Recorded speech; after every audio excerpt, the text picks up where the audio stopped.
satisfação mesmo, muita felicidade. Que bom vê-los aqui, que bom ver essa caminhada, essa trajetória. Isso nos anima, nos fortalece, né, para continuar perseverando. No início, Sérgio falou a respeito de quanto as músicas elas têm mudado um pouco a essência delas, né? Tem se voltado muito para nós, ao invés de se voltarem para quem realmente precisa ser glorificado. Isso tem muito a ver com aquilo que eu vou ministrar para você hoje, porque entenda que muito daquilo que tem acontecido na igreja tem sido por uma deturpação da verdade, uma deturpação de princípios. Você pode pesquisar depois. Existe algo chamado pré-modernismo, modernismo e o pós-modernismo. Uma vez eu vim aqui e falei a respeito disso. O pós-modernismo, ele é algo que resumidamente não existe mais uma verdade absoluta. Cada um é dono da sua verdade. E eu não posso interferir na sua verdade, mesmo que ela não seja verdade. Desde que você acredite, fica por isso mesmo. Isso deturpa a palavra de Deus, que é a verdade absoluta que precisa prevalecer sobre nós. E isso tem acontecido quando o mundo tem entrado na igreja, quando princípios quebrados têm norteado a igreja. Vou lhe dar um exemplo. No que se baseia um pastor de sucesso? Quando você olha e diz assim, esse pastor é um pastor de sucesso, qual é a primeira coisa que vem na sua cabeça? Ele tem uma igreja grande. Então é baseado o sucesso de um pastor pelo número de pessoas que tem na sua igreja. Segundo lugar, como esse pastor é abençoado? É por quanto mais países ele viaja. E deixa-se de lado o que ele fala. E a igreja não está cheia por aquilo que o pastor fala. Pelo contrário, a maioria das igrejas está cheia hoje por conta de como eles são aceitos. Entende? A Bíblia diz assim, vinde a mim como você está. Se está cansado, tudo, eu vos aliviarei. A palavra diz que Deus nos recebe como nós estamos, mas nós não podemos permanecer os mesmos. A diferença está que as igrejas têm recebido as pessoas para que elas entrem, façam um número e permaneçam como estão. E quando são confrontadas, e é disso que eu quero falar hoje com você, quando as pessoas são confrontadas a uma mudança e a uma transformação, elas vão embora. Elas vão embora. Quando Deus fala a respeito de algo conosco, quando Deus fala a respeito de um processo, de um propósito que precisamos seguir, Ele está falando de renúncia. Para o estabelecer do propósito de Deus, nenhum processo é necessário de mim e de você, e não só dos pastores, mas do corpo de Cristo, um nível de renúncia, que já não se trata mais do que eu quero, que é o que nós cantamos. Já não se trata mais do que eu posso, é tudo para Ele e é tudo por Ele. Desde a hora que eu levanto até a hora que eu durmo, é necessário que eu entregue a Ele tudo que eu sou, tudo que eu tenho, tudo que eu penso, a minha vida por completo. Vou lhe dar um exemplo. Nós falamos coisas lindas, como por exemplo, quando estamos orando ou adorando, nós falamos assim, Deus, para quem eu irei se só tu tens palavras de vida eterna? Tem dois pontos que nós confundimos quando falamos essas frases, ou essa frase. Primeiro, que essa frase na Bíblia ela foi dita em um momento de confronto. Em que situação? A Bíblia diz que Jesus falava para os discípulos. E enquanto ele falava, começou um burburinho, uma murmuração, e eles falavam um para os outros. Essas palavras são duras demais de serem ouvidas. Eles viraram as costas e foram embora. Aí Jesus vira para Pedro e diz assim: vocês não vão com eles? Aí Pedro vira e diz: para quem eu irei, se só tu tens palavras de vida eterna? Essa frase linda e forte foi dita em um momento de confronto. Aí vem o segundo erro. Palavra de vida eterna não é palavra para trazer afago ao seu coração. Ela não vem trazer carinho, nossa, coitadinho de você, estão fazendo mal para você, ó, com pessoas ruins elas são. Palavras de vida eterna são palavras que te confrontam, porque te tiram da natureza humana e te levam para a natureza divina. Te tiram da realidade das circunstâncias terrenas e te mostram uma realidade dos céus sobre você. E que só quem consegue vivenciar e experimentar, aí vem outro em Romanos, que diz: só conseguimos experimentar a boa, perfeita e agradável vontade de Deus pela renovação da nossa mente. Então o confronto da natureza divina conosco precisa trazer sobre nós transformação. Se não trouxer transformação, não está funcionando a palavra que Deus tem lançado sobre você. E se não funciona, então não é palavra, porque a Bíblia diz que ela não volta vazia. E se não está surtindo efeito de transformação, então porque a palavra que tem sido lançada não é a palavra de Deus, exata, perfeita e imutável como ela é. Entende? Essas palavras de vida eterna, elas precisam nos confrontar. A natureza humana sendo confrontada pela natureza divina, e eu vou lhe mostrar isso. Nesse sentido, nós precisamos alinhar a nossa cosmovisão. Todo mundo tem uma cosmovisão. Talvez você tenha, use e não saiba. O que é uma cosmovisão? É o parâmetro pelo qual você baseia os seus pensamentos para interpretar a sociedade de forma na política, na violência, na saúde, nos relacionamentos. O que baseia os seus pensamentos para ter as suas ideias a respeito da sociedade e do mundo que cerca você. Isso é cosmovisão. A diferença é que eu e você precisamos ter uma cosmovisão bíblica de sociedade, que não é o que eu acho, não é o que eu penso, é o que a Bíblia diz a respeito do mundo, o que a Bíblia diz a respeito daquilo que me cerca. Não é eu acho isso, ou eu acho aquilo. Eu costumo dizer, quando alguém vem conversar comigo e diz assim: ah, pastor, eu acho. Não é o que eu acho. Já não é mais eu que vivo, mas Cristo vive. Então não sou eu que acho. E é aí que entra a o doloroso confronto de Deus em nós. Porque fica parecendo que não temos mais vida. E é isso mesmo. Já não temos mais vida. A vida que temos está nele. Tudo é por ele e tudo é para ele.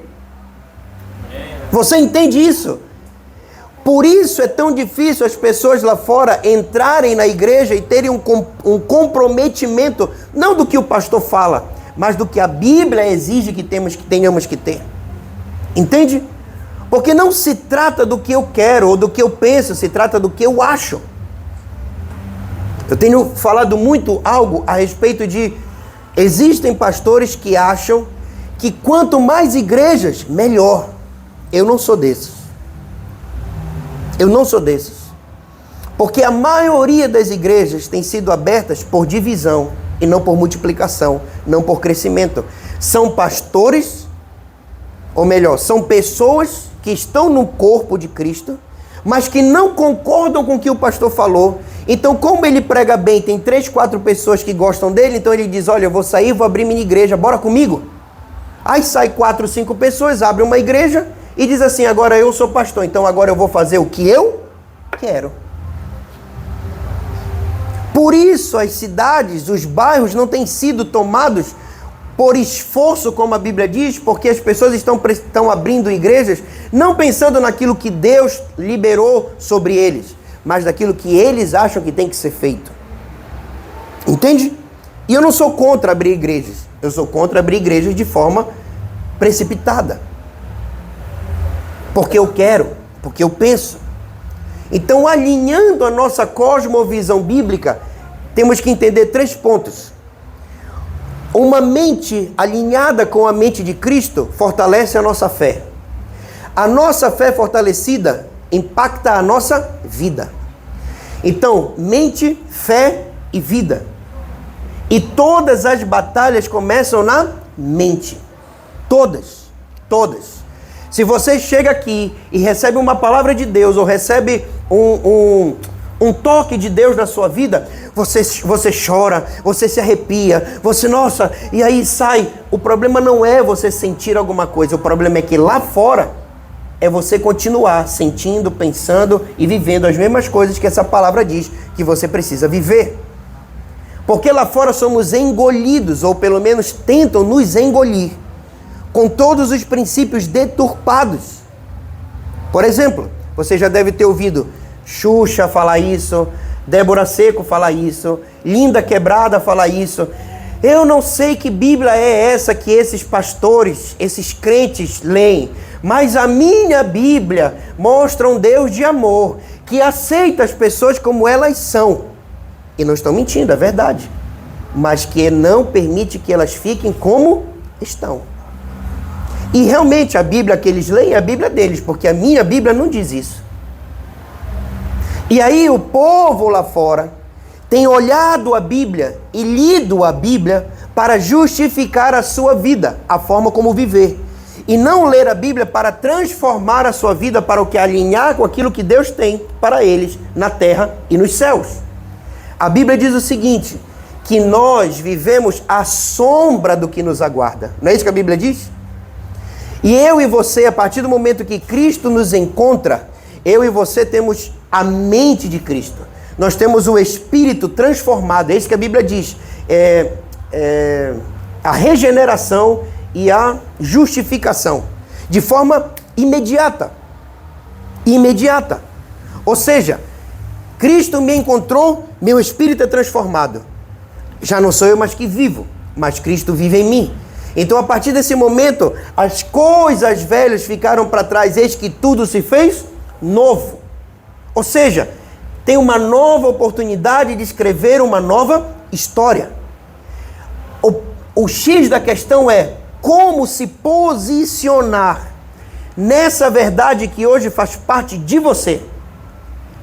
Como se posicionar nessas verdades que a Bíblia diz que eu sou, que a Bíblia diz que eu recebi, que a Bíblia diz que me alcançou, sendo que lá fora é dito completamente o contrário. E nós podemos dividir isso de 2 formas. A verdade posicional, ou seja, a verdade que a Bíblia diz que eu sou, e a verdade experimental, ou seja, aquilo que eu vivo no meu dia a dia. Vou lhe dar um exemplo simples. A Bíblia diz assim, você será salvo, você e a sua casa. É uma verdade posicional, a Bíblia diz isso para você. Aí você entra em casa, é marido gritando, é marido xingando, é filho reclamando, é não sei o quê, e é adultério, prostituição, não sei o quê, babá. E que verdade é essa?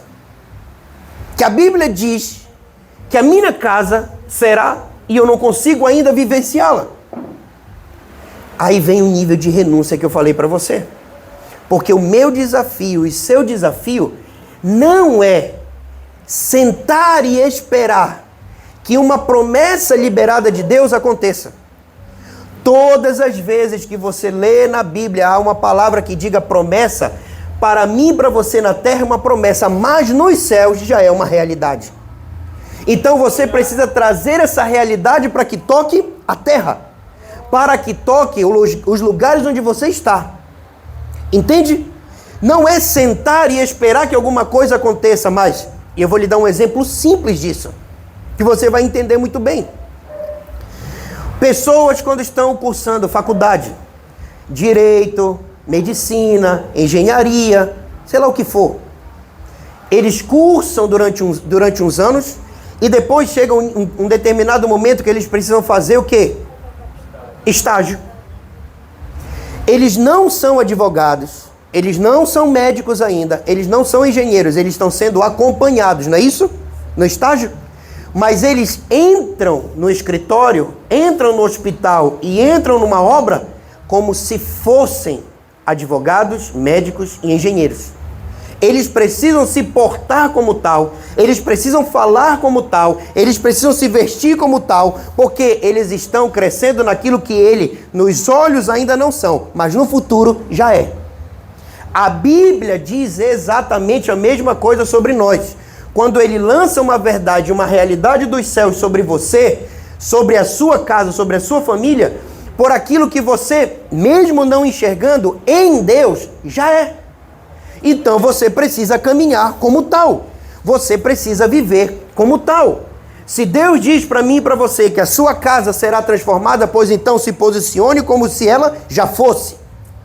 Se Deus diz que abrirá portas para você e em lugares como você possa chegar, pois então se posicione e se prepare para que isso aconteça. Aleluia. Vou lhe dar um exemplo simples, meu. Simples. Há um tempo atrás, um profeta que andava com Dandu, que ministrou sobre a minha vida. Há muito tempo atrás, eu não era casado, eu não conhecia Monique, eu era adolescente, eu não conhecia nada. Em Belo Horizonte, ele orou por mim, inclusive ele já até faleceu, esqueci, lembra o nome dele? Profeta... Foi lá em Belo Horizonte. Foi, esqueci o nome dele. Faleceu. Aí ele orava sobre a minha vida, e eu no chão, e ele dizia assim: Deus vai te levar pelas nações para que você fale tal. E falou um monte de coisa. Eu já ministrei na Costa Rica, eu já ministrei no Paraguai, mas nunca na plenitude essa palavra se cumpriu. Ok? Aí alguém vem e diz assim: mas não aconteceu. Ou eu mesmo: poxa, não aconteceu ainda. Aí vem uma pergunta: Deus me deu uma promessa na terra, mas uma realidade nos céus. O que eu fiz para me preparar para ministrar nas nações? No mínimo, eu preciso, nesse tempo, ter aprendido inglês. No mínimo. E não fiz. Mas eu quero que ela se cumpra. Eu não me portei como tal. Eu não me preparei como tal. Então ela não vai se tocar a realidade dos céus na terra. Você entende? É assim que eu e você precisamos caminhar, nos portando como se fôssemos já aquilo que nos céus Deus já diz que eu e você somos. Aí você diz assim: não, mas eu ainda peco, mas eu não consigo, eu não vou lá. Não, escute, pela ótica de Cristo, Deus olha você através de Cristo. Ele olha você como santo, como justificado, como renovado, como transformado. Mas eu ainda peco. Não é como você se vê, é como Deus vê você. Não é como você se olha, é como Ele olha para você. E é dessa forma que você tem que viver. Parar de justificar os seus erros pelos seus pecados, quando na verdade todos eles já foram sarados, curados, limpos, revestidos de uma nova veste sacerdotal. Isso não sou eu que estou dizendo, é a Bíblia que diz para você. Olha o que diz 2 Pedro, capítulo 1, versículo 4. Lembre, verdade posicional é a verdade que a Bíblia diz que eu sou, que você é. Verdade experimental é aquilo que você vive no seu dia a dia. Eu e você temos um desafio de encurtar a distância entre aquilo que eu vivo e aquilo que a Bíblia diz que eu sou. Entre aquilo que eu experimento no meu dia a dia e aquilo que a Bíblia diz que eu preciso vivenciar. É fácil? Não. Por isso eu quero ler com você algumas coisas para que você entenda nessa noite. 2 Pedro, capítulo 1, versículo 4, diz assim: pelas quais ele nos tem dado grandíssimas e preciosas promessas, ou seja, realidades, para que por elas quem? Por essas realidades e por essas promessas, fiqueis participantes da natureza divina. Peraí, Deus vem e me dá uma palavra, me dá uma promessa, me dá uma realidade, e Ele diz que através dessa promessa e dessa realidade, eu fico participante da natureza divina. Ou seja, é a realidade dos céus sobre você e sobre mim. Já não é mais o que eu penso, o que eu acho, não é a minha humanidade. A nossa humanidade só serve para uma coisa, para mostrar que precisamos de Deus. Ele não descarta a nossa humanidade, nós não jogamos fora ela, mas ela nos mostra a nossa dependência dele. Porque somos fracos, mas aí ele vem e diz, é na fraqueza que eu faço forte. Nos entristecemos por as situações que acontecem, aí ele vem e diz, mas a sua alegria, ou melhor, a minha alegria é a sua força. Você entende? Para toda palavra de realidades humanas, ele vem e te dá uma realidade posicional da palavra. É isso que ele faz. Te tira da realidade que te cerca e te coloca em algo maior. É a natureza divina tocando a natureza terrena. E só quem pode fazer isso somos nós. Porque temos autoridade para tocar a terra e autoridade para tocar os céus. Nós somos intercessores entre o céu e a terra. E eu não estou falando de oração. Por exemplo, alguém chega e diz, vai ter reunião de intercessão. Não, eu não sou intercessor. Todos nós somos intercessores. Todos. Porque nós estamos falando de oração. Estamos falando de governo. Estamos falando de autoridade. Só intercessores têm governo e autoridade para trazer a realidade dos céus para a terra. Como isso? Porque você é parte humana e parte espiritual. Você tem o natural e você tem o sobrenatural. Então você acessa os céus e traz essa realidade para a terra. Talvez você faça isso e nem perceba. Por exemplo, eu disse aqui vivemos à sombra daquilo que nos aguarda. Nos céus não vai ter, melhor dizendo, não vai ter o quê? Não vai ter dor, não vai ter tristeza, não vai ter morte, não vai ter lágrima, não vai ter choro, não é isso que a Bíblia diz? Não vai haver essas coisas. Quando alguém adoece na sua casa, o que você faz? Senhor, cura em nome de Jesus. O que você está fazendo? Trazendo a realidade dos céus para a terra. Você está dizendo que o lugar que você acessa de autoridade não tem dor, não tem doença. Então você entra com autoridade de governo e traz essa realidade para a terra. Você já faz sem pensar. Você já faz sem entender. Você é intercessor. Você é intercessora. Agora, você precisa fazer as coisas de forma intencional. Nós cristãos precisamos ser intencionais no que fazemos, para que possamos trazer uma realidade dos céus para a terra.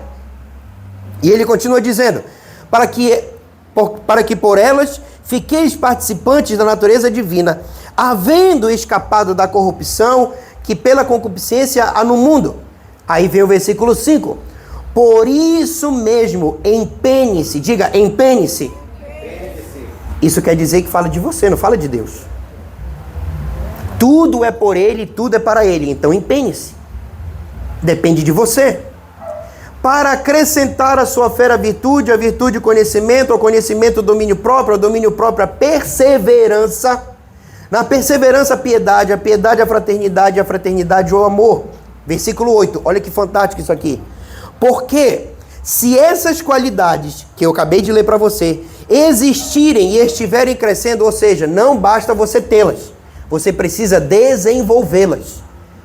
Se essas qualidades existirem e estiverem crescendo em suas vidas, ou seja, desenvolvendo, elas no crescimento impedirão que vocês, no pleno conhecimento de nosso Senhor Jesus Cristo, sejam inoperantes e improdutivos. É impossível alguém que tem algo de Deus dentro e que faz com que isso cresça, se torne alguém improdutivo, inoperante. É impossível, porque isso faz parte da sua natureza. Você não força fazer crescimento. Isso é natural daquele que é sobrenatural. Agora você precisa desenvolver isso.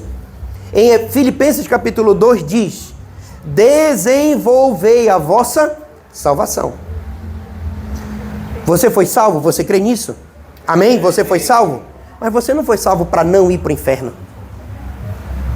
Não é essa a função da salvação. É uma das utilidades da salvação. Porque se a Bíblia diz desenvolvei a salvação, então quer dizer que ela precisa crescer. Ela precisa amadurecer. Ela precisa trazer fruto. Porque se a razão fosse somente não ir para o inferno, e o propósito fosse esse, você morreria, e eu morreria, quando aceitássemos ou quando recebêssemos Cristo, porque o propósito foi cumprido. Não tem mais o que ser feito. Então vamos morrer. Eu aceito Jesus, morro, vou para o céu. E as pessoas têm recebido Cristo com medo de ir para o inferno. E, ao mesmo tempo, esquecem de desenvolver aquilo que há sobre você. A salvação te trouxe o reino de Deus sobre a sua vida. Governo, autoridade, sacerdócio real. É isso que a salvação entregou para você. E não te livrar do inferno, como a maioria tenta fugir. É muito mais profundo. As pessoas entram na igreja, sabe o que elas pensam? Eu vou para a igreja para parar de sofrer. É um pensamento errôneo, completamente errôneo. Porque justamente a igreja é o lugar onde você aprende a sofrer. Você não deixa de sofrer. A Bíblia justamente explica que no mundo teríamos... Aí você entra na igreja e quer parar de sofrer. Isso não existe. Mas ela completa dizendo, tende bom ânimo, pois eu venci o mundo. Você entra na igreja, você aprende a sofrer porque aquele a quem você serve ganhou, venceu o mundo. Então, você tem autoridade de governo para que com ele em você também vença da mesma forma. Então, você começa a desenvolver, crescer aquilo que está em você. É muito mais profundo do que simplesmente não vou queimar no mármore do inferno.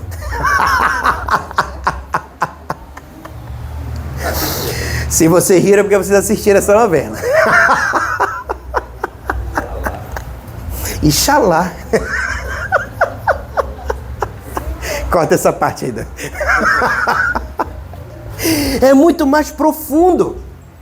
Eu vou fugir não vou ter lá, não vai ter o lago de fogo, não vai ter ranger de dente, não vai ter... Tudo bem, você não vai ter nada disso, mas agora, aqui, a Bíblia diz assim, que haverá paz sobre o reinado de Davi desde agora e para sempre. Ou seja, a eternidade não começa quando você morre, a eternidade começa quando Cristo te encontra.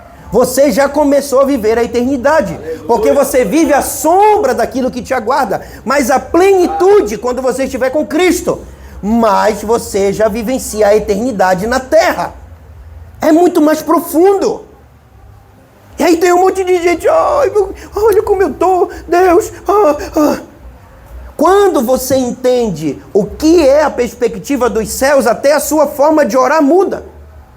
Quando você passa por aflições, perseguições, que você tem inimigos, sei lá o que é. Aí você ora, Deus, afasta os inimigos de mim. Não é isso que a Bíblia ensina. A Bíblia diz em Salmos o seguinte, que ele coloca uma mesa de banquete diante dos seus inimigos.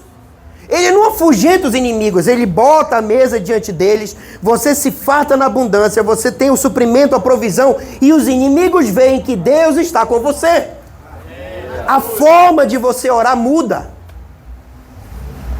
E aí tem um monte de crente, Deus, afugenta meus inimigos. Quem te faz crescer são as lutas, não são as coisas boas. Se você é um homem e uma mulher forte hoje, na sua vida, foi porque você passou por coisas boas? Não. Foi porque você foi quebrado, moído lá fora. E a experiência da vida te fortaleceu. A experiência da vida te deu musculatura. Você não é mais enganado como foi na primeira vez. As pessoas não te roubam como te roubaram a primeira vez. As pessoas não te enganam como te enganaram a primeira vez. Por quê? Porque a vida foi te amadurecendo. E aí estamos eu e você entrando na igreja e não queremos viver por nada. A Bíblia diz, eu não lembro agora, pastor Sérgio, se lembrar, ou pastora Judite, me ajude. Eu tenho que anotar esse versículo. A Bíblia tem um versículo bíblico que diz assim, que Jesus, isso em corpo humano, Jesus aprendeu no sofrimento. E por isso ele se tornou a salvação sobre nós. Peraí.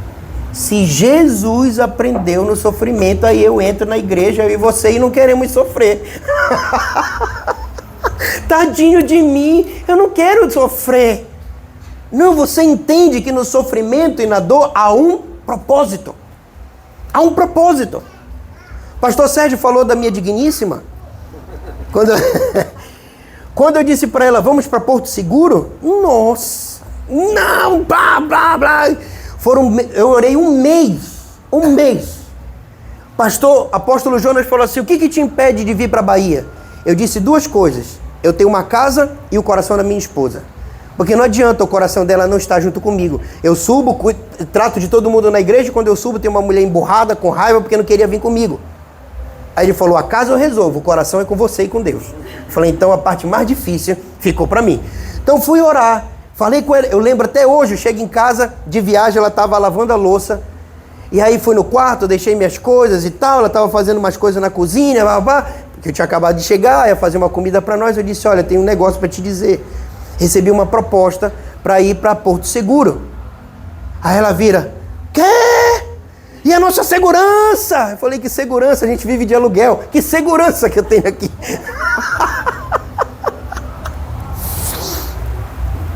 Mas o interessante disso tudo, porque o pastor Sérgio disse assim, ela faz parte desse processo todo. E faz, porque se não fosse por ela, meu ministério e o mar não estariam crescendo como estão.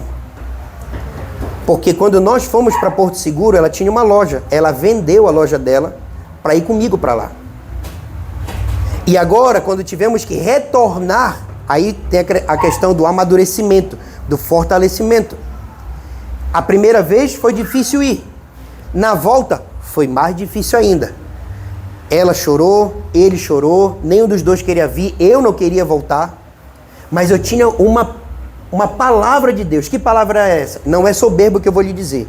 É um posicionamento numa verdade que Deus liberou sobre mim. O mar só cresce se eu estiver no Pará. Falei para ela isso. E como vai crescer? Não sei, mas o mar só cresce se eu estiver no Pará. E vim. Mesmo doloroso como foi para ela, ela disse para mim assim, eu não consigo ver o que você vê. Eu não consigo enxergar como você enxerga. Deus não falou para mim o que falou para você. Mas se você está dizendo para que nós temos que voltar, então eu volto.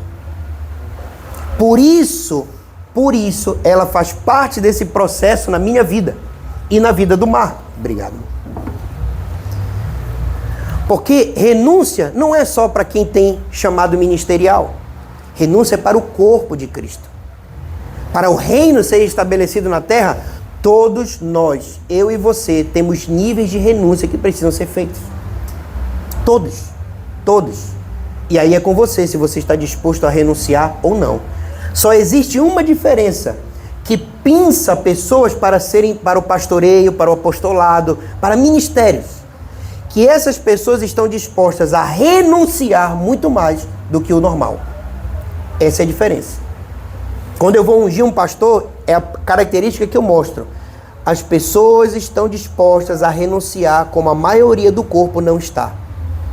Renunciam sonhos, projetos, renunciam muitas vezes família para poder o reino ser estabelecido. Por isso essa característica é maior. Mas todos precisamos renunciar. Todos. É o reino de Deus sendo estabelecido na terra. Você não está de passagem nesse lugar. Você não foi salvo para que você fuja do inferno. Você foi salvo para que o original de tudo, é isso que a Bíblia fala. Que original é esse? Como era no jardim do Éden. Nós não vamos entrar num jardim de novo, Deus vai trazer os animais. Não. A forma como era no Éden. O governo de Deus através do homem sobre todas as coisas. Tanto que Deus diz para o homem, vai lá e dê o nome que você quiser. E assim vai ser. Assim vai ser. E assim foi. Aí vem o homem, cai, e por conta do pecado, o que ele deveria governar, começa a governá-lo. Por isso entra o pecado. Por isso as pessoas estão presas. Por quê? Porque onde ele deveria subjugar, ele começa a ser subjugado. Quando vem Cristo e te encontra e te salva, ele diz, desenvolvei a vossa salvação, ele está dizendo, o reino que foi colocado sobre você, a partir de agora, faça ele crescer em governo, autoridade, poder, justiça, amor, para que hoje se cumpra o que lá no original era, o governo de Deus sobre todas as coisas. Isso só se consegue com renúncia. E eu não estou falando de fazer coisas boas. Eu vou lhe mostrar isso agora. Quando Deus fala com Moisés, para construir a Arca da Aliança, ele dá várias características, mas ele diz duas coisas. A primeira, ele diz assim, essa arca precisa ser levada no ombro dos sacerdotes. Isso era uma direção de Deus.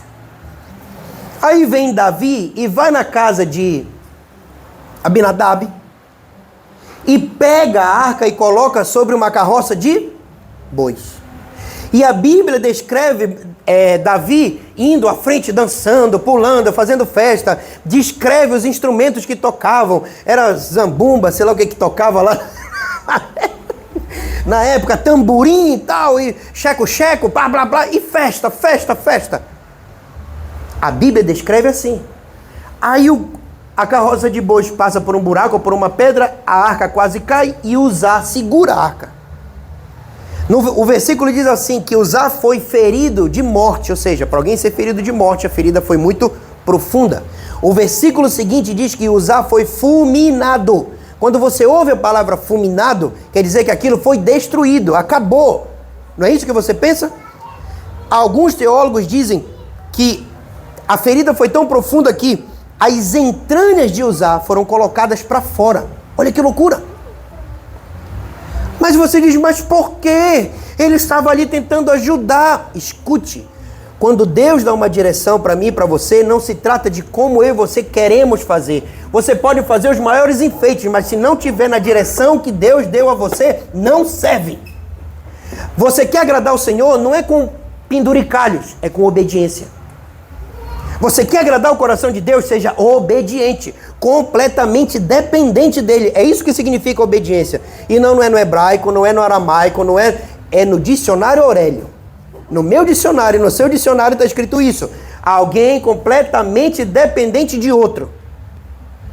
E o que nós oramos? Deus, eu sou completamente dependente de ti. Será? Você está dizendo que você é obediente a ele. E que se ele der uma direção a você, você segue. Será que é assim que é no original, na sua vida? Davi tentou fazer agradar o coração de Deus pelo que ele achava que era bom. Mas Deus tinha dado uma direção para ser como deveria ser. E tem que ser assim. E tem que ser assim.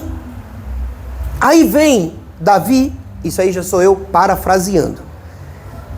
A Bíblia diz, ou melhor, pelo contexto geral, historiadores, teólogos dizem que, a Bíblia diz que Obed-Edom morava na estrada que levava para Israel. Quando aconteceu o acidente com Uzá, por várias conjecturas, teólogos e historiadores dizem que aquilo aconteceu bem na frente da casa de Obed-Edom. Lógico, Davi viu o que aconteceu com Uzá. Ele disse, quer saber? Eu não vou pegar nessa arca aí não. Olha aí o que aconteceu. Aí ele vai, bate na casa de uma pessoa. Obed-Edom abre. E diz assim, seguinte, sou o rei Davi. Você é quem? Eu sou Obed-Edom. Obed-Edom, é o seguinte. Aconteceu aquilo ali com Uzá. E eu não vou tocar na arca. E não vou levar a arca para Israel. Eu vou deixar aqui na sua casa. Caramba. Uzá, ou melhor, Obed-Edom permite. E a arca entra na casa de Obed-Edom. A Bíblia diz que em 3 meses, a casa dele foi transformada. Mas espera aí, a mesma arca esteve na casa de Abinadab durante 20 anos. Por que não aconteceu nada lá na casa dele? Passou por todo esse processo para chegar na casa de Obed-Edom e em 3 meses tudo ser mudado? Aí vem o detalhe. A primeira ordem de Deus foi, leve no ombro dos sacerdotes. A outra direção, ou melhor, a outra palavra que Deus deu a Moisés foi, Moisés, dentro dessa arca está a minha Shekinah. A presença de Deus estava na arca. Escute isso. A Shekinah de Deus estava na casa de Abinadab e na casa de Obed-Edom. Por que na casa de Abinadab em 20 anos nada aconteceu e na casa de Obed-Edom em 3 meses tudo mudou? Porque a Shekinah, que é a presença, estava na arca. Mas a palavra para manifestação da presença de Deus é kavod. Na casa de Abinadab apenas a presença dele estava. Na casa de Obed-Edom houve liberdade para que a manifestação da presença de Deus acontecesse. Hoje, aquela presença está onde? Está em você. A presença, a Shekinah de Deus está em você. Então, a manifestação de Deus só acontece na sua permissão. Na sua permissão. Por isso a Bíblia diz que a natureza clama pela manifestação dos filhos de Deus. Não naquilo que você quer fazer, mas naquilo que o Espírito Santo em você, no poder da manifestação dele, faz com que tudo possa ser transformado. Aleluia. É você que faz isso, que dá essa liberdade. É você que permite que isso aconteça. Quando você submete a sua vontade à vontade de Deus. Quando você submete os seus pensamentos aos pensamentos de Deus. Porque a Bíblia diz o seguinte: os meus pensamentos são mais altos do que os seus. É isso que a Bíblia diz. Os meus pensamentos ao seu respeito são sempre pensamentos de bem e não de mal. Mantenha os seus pensamentos nas coisas do alto e não nas coisas terrenas. A Bíblia está dizendo o tempo todo para mim e para você que não se trata mais do que eu quero, do que eu penso, mas daquilo que Ele tem para mim e para você. Então, a partir desse momento, não é mais somente a Shekinah, mas é o kavod dele em você, a manifestação da presença dele. Ao ponto de que as pessoas você não precisa dizer nada.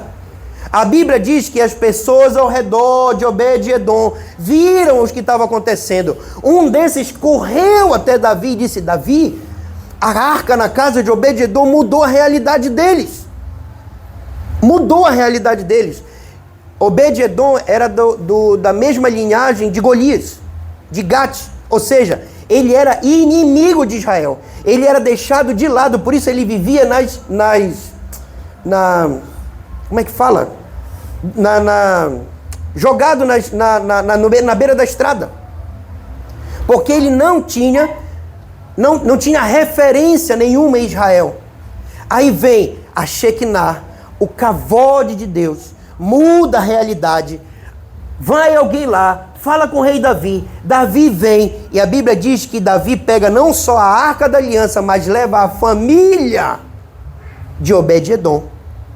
E eles começam a cuidar da arca. Eles começam a ser responsáveis pelo templo. Ele toma um nível de autoridade de governo na cidade de alguém que antes era nada.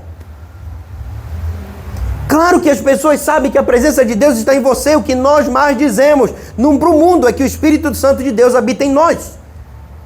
Qual é a diferença então? É a presença manifesta de Deus. A Bíblia diz, e eu e você sabemos disso, que Ele está em todos os lugares. Ele está no prostíbulo, Ele está nos motéis, Ele está nos bares. A presença dEle está em todos esses lugares. A presença dEle. Mas para a manifestação da presença dEle acontecer, o clamor para que os filhos de Deus se posicionem na verdade dos céus na terra, para que Ele possa vir e tocar com misericórdia, amor e justiça e transformar os lugares onde os filhos de Deus estão. É assim que funciona. Ou melhor, é assim que tem que funcionar. Não é uma escolha. Não é uma escolha. Escute isso pelo amor a você. Quando Cristo te encontra, você não tem escolhas mais depois. Não tem. As pessoas, eu falei para você, as pessoas leem a Bíblia para justificar os seus erros e não para que haja transformação do seu interior. Por que eu estou lhe dizendo isso? Porque você precisa entender que agora não se trata mais de você. E que todas as vezes que você sentir dor quando receber uma palavra é porque nessa área você precisa mudar. Você acha que eu fiquei como quando Deus veio e falou comigo e disse: pois é, eu te dei uma promessa há não sei quantos anos atrás e você não se preparou para ela, e agora? A culpa é minha de não ter acontecido? Porque nos céus... Gregory McNulty, foi ele que lançou essa palavra sobre mim, muitos anos atrás. Faleceu já. Cara, gente boa pra caramba. E ele não se cumpriu. Até agora. Aí o que eu fiz? O Benício começou a ter aula de inglês com uma professora que eu conheço ela de adolescência, nós estudamos juntos. E aí eu falei para ela, olha, me ajuda a aprender a falar inglês. Mas não vem com esse negócio de verbo to be. Esse negócio de verbo to be foi que travou minha cabeça. Aonde a gente vai, verbo to be, verbo to be, verbo to be, e não aprendi nada do verbo to be. Eu quero conversar, eu quero aprender a falar. Vamos? Eu disse, eu te ajudo. Aí vamos marcar e nós vamos começar as aulas. Por quê? Deus me deu uma palavra que para mim precisa hoje ser uma realidade que nos céus já é. Já é. Ele já olha para mim e diz, você está pronto. Você está pronto. Caminhe como se tal fosse. Você está pronto. Faça. Por que eu estou lançando essa palavra hoje sobre a sua vida aqui em Castanhal? Porque chegou um novo tempo sobre a sua vida. Aí você pode dizer, outra palavra de novo tempo. Sim, porque nós somos seres cíclicos. O que isso significa? Ciclos se fecham, ciclos se abrem. Ciclos se fecham, ciclos se abrem. A vida é assim. Então você vai viver sempre de novos tempos. Novos tempos. A Bíblia diz isso também. Que você é uma nova criatura. Que Deus te deu uma nova oportunidade. Que Deus te deu para escrever uma nova história. Ou seja, somos cíclicos. Agora, a diferença está como eu vou me posicionar para aprender a partir de hoje a vivenciar os novos tempos na sua plenitude. Porque os tempos passam também. Os ciclos se fecham. E você diz, nada aconteceu. Espera aí. Quem se move em passado, presente e futuro somos nós. Mas nos céus, só é o agora. É o agora. Nós nos movemos, nós caminhamos no tempo do Cronos. É o tempo que tem hora, é o tempo que tem dia e noite. Deus se move no Kairos. Ele sai do Kairos, entra no nosso Cronos e nos toca com a realidade do Kairos. Para transformar a nossa vida. Agora eu e você precisamos caminhar nesse novo tempo. Vivenciar. A Bíblia diz que os dias são maus, mas que eu e você precisamos aprender a discernir os tempos para que com sabedoria possamos remir, ou seja, fazer com que esses tempos maus diminuam. Diminuam. Eu vou lhe dizer algo aqui que eu ainda não ouvi outro pastor falar. Não estou dizendo que eu sou especial, estou falando que eu ainda não ouvi, mas com certeza deve ter outros falando sobre isso. Um dia eu estava orando e eu falei assim, Deus, conversando com Deus, e Deus me fala assim, pare de ensinar o povo a orar para que o Brasil mude. Eu falei, caramba, como é que eu vou dizer isso? A gente tem orado para a transformação do Brasil e não sei o quê. Você olha e diante dos seus olhos a perspectiva é sempre de caos daqui para frente. Na família, na economia, na saúde.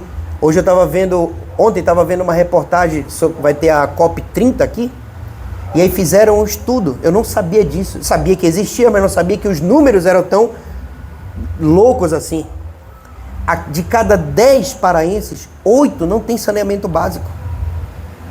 Já pensou? Uma loucura dessa. Num estado tão rico como o nosso, de minério, de coisas naturais, rico em diversidades naturais, e nós temos um número como esse. Aí você ouve um negócio desse e você diz, para onde estão indo as minhas orações? Onde estão vindo as minhas orações? Aí você vai para o Brasil. Lá fora o Brasil tem visto como esse período agora nós viajamos para fora do Brasil, na Espanha, e fomos a Portugal. Como o brasileiro é mal visto lá fora. Como aquele que tem um jeitinho para tudo. Como aquele que se aproveita das situações. É muito danoso para nós que temos a realidade dos céus em nós sermos vistos dessa forma.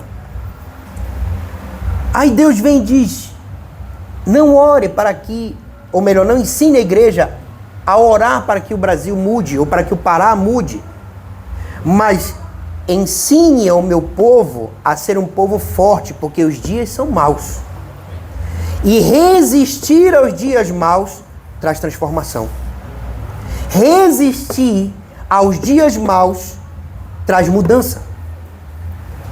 O que nós temos visto é que a igreja tem se amoldado ao mundo para não ficar de fora da nova realidade que o mundo tem vivido. Porque os dias são maus.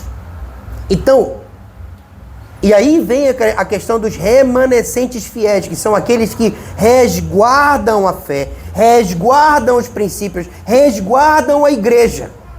Custe o que custar. Você já viu aquele versículo que diz assim, vão pelas nações e vocês serão minhas testemunhas? A palavra testemunha no original é mártire. Ele está dizendo, vão e vocês serão os meus mártires. O que isso significa? Que se necessário for, você morre por aquilo que você carrega. Olha que loucura. Os mesmos discípulos que iam sair para levar o evangelho que hoje nos alcançou, houve uma palavra assim, diz, não saiam daqui até que do céu venha poder, o Espírito Santo. E aí vocês podem sair e fazer o que eles fizeram. Porque só pelo poder do Espírito Santo. Porque se mesmo os homens que morreram como mártires, por aquilo que eles carregavam, foram os mesmos que antes se esconderam, amedrontados, quando Jesus foi preso. Sumiram. Mas pelo poder do reino de Deus sobre eles, eles mudaram a realidade primeiro deles ao ponto de ir aos lugares que outros não estavam dispostos a ir, a falar com outros que não estavam dispostos a ouvir e falar. Alguns deles foram impedidos de entrar em cidades. Imagina você levar o evangelho e na entrada de Castanhal ter segurança proibindo você de entrar, porque você está fazendo rebuliço com o evangelho que você tem falado. Foi isso que aconteceu com os discípulos. Morreram de forma absurda, porque eles tentavam Roma tentava fazer com que a morte deles fosse tão impactante para que diminuísse o impacto do evangelho. Mas aquilo os fortalecia ainda mais. Por que a igreja tem que ser fortalecida para os dias maus, para que resista? Porque não há... Leia a Bíblia e você não vai ver a igreja... Quanto mais a igreja foi perseguida, mais ela cresceu. Vão tentar nos perseguir e nós continuaremos de pé e cresceremos. Então, um povo que resiste é um povo que transforma. Então, não é só que Deus me falou, não era só pare de orar, não. Faça e a transformação acontece através de você. Resista aos dias maus, mude os dias maus primeiro através de você, para que você não seja levado como todo mundo é levado e, se necessário for, que você morra pelo que você carrega. E você carrega a essência do reino de Deus em você. Amém? Fique de pé em nome de Jesus.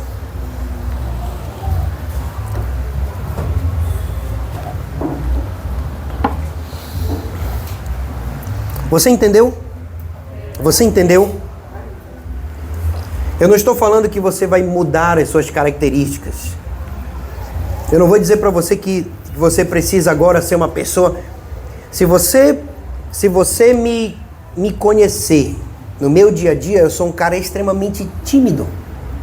Tímido, envergonhado mesmo. Se eu chego num lugar e eu não conheço ninguém, eu sento no meu canto, fico sentadinho ali, eu não consigo falar com ninguém. Aí as pessoas dizem, mas como? Se você sobe no púlpito? Eu falei, também não me pergunte que isso só pelo poder do Espírito Santo. Mas eu sou assim. Minha esposa dizia pra mim, se as pessoas conhecessem você, amor, na essência, vai ver que você é um cara engraçado, divertido, que olham pra ti só vê tu de cara feia. Aí vê que tu é brabo, que tu não sei o quê, porque eu fico sério. Eu não conheço ninguém, não vou ficar assim.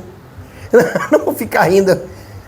Esses dias, um amigo dela me chamou para fazer um casamento de uma prima deles. Aí ele viu uma foto minha e perguntou assim, teu marido é muito sério, é? Ele é muito brabo? Porque eu só vejo foto dele de cara fechada. Ela disse, não, ele é legal. Ele é até legal, sabia? Deus não vai mudar a sua essência. Deus te criou assim. O que Ele vai transformar em você é a sua natureza. É a sua natureza. Mas suas características de personalidade, de ser tranquilo, de ser um cara pacífico, ou de ser explosivo como Paulo era, Ele vai alinhar. Paulo era explosivo. Aí Deus vem e alinha no propósito e Paulo continua sendo explosivo, mas agora para estabelecer algo com força, com intrepidez, com ousadia, como outros discípulos não tinham, mas Paulo tinha. O mesmo ímpeto que ele tinha para perseguir, agora ele teve para resgatar. Amém? É isso. E tudo começa pela sua mente. Uma mente alinhada fortalece a sua fé, e uma fé fortalecida alinha a sua vida no propósito de Deus. Mente, fé e vida. Pai, nós te louvamos e te agradecemos por essa noite. Bendizemos o teu santo e poderoso nome. Obrigado, Pai, por aqueles que escolheram e decidiram estar aqui nessa noite. Que essa palavra, Pai, traga frutificação e multiplicação nos seus corações, ao ponto de que outros, assim como aconteceu com Obed-Edom, vejam a transformação em suas vidas e corram para falar para outros o que está acontecendo, Pai.